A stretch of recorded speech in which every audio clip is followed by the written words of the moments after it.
Dear respected Thầy, dear Suko and dear Sangha, this is a little bit unprepared, so anything comes up from my soul consciousness, you will just have it. I hope it's okay with you.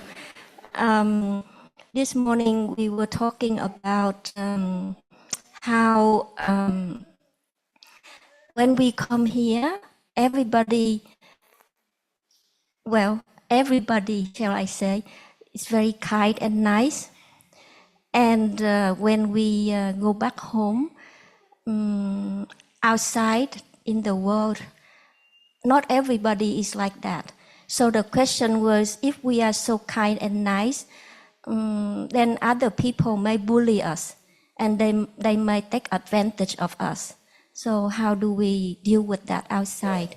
So I was just sharing my personal experience that when before I became a nun, I was also living outside like you. I was wearing the same clothes, maybe different fashion, but also light clothes.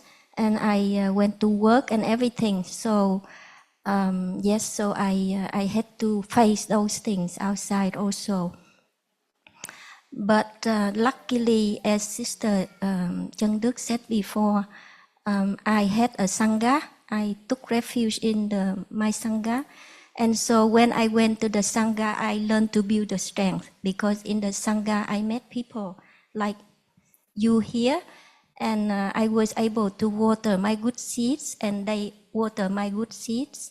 So I learned to build my inner strength, and that was my foundation, my base, so that I could go out and to work and to meet with people.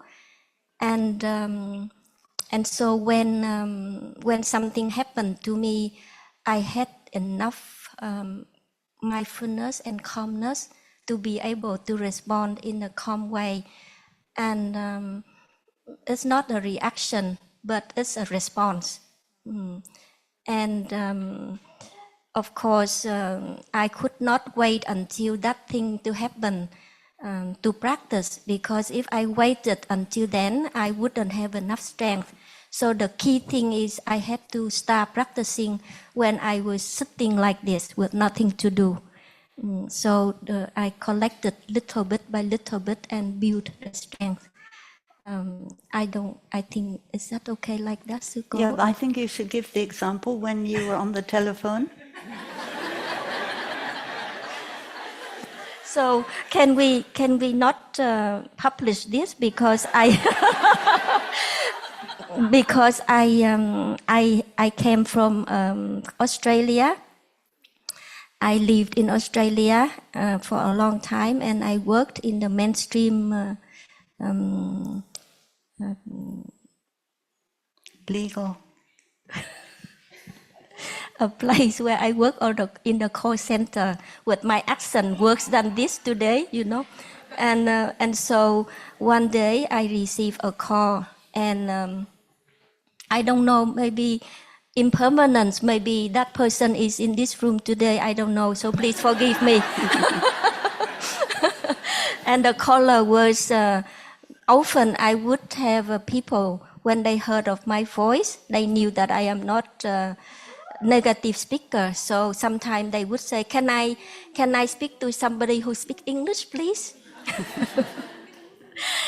But that time, this one, he called, and after the routine, you know, how can I help you, and find out what he wanted and so on. So I asked him to wait for me because I needed to look at the information. And while he was waiting for me, he was talking to somebody at his place, and he was just kind of talking about me in a not very kind language, kind of calling me name and stuff like that. But thanks to my Sangha and the strength that I built a little bit, then I just continue to serve him in a calm way. And in the end, before we finish, as a routine, I would say, is there anything else I can help you today? You all know that, right? And then he said, no, that's all. And I said, but before I let you go the phone, can I share with you something? And he said, what's that? And I said, do you know what? Whatever you said about me, I heard it all. And then he said, oh, I am so sorry. So he kind of very apologetic. And I think if we could respond to people in a calm way like that, people will their kindness and good seeds will be touched as well. So yeah, that's my story. Thank you very for your much, listening. sister. One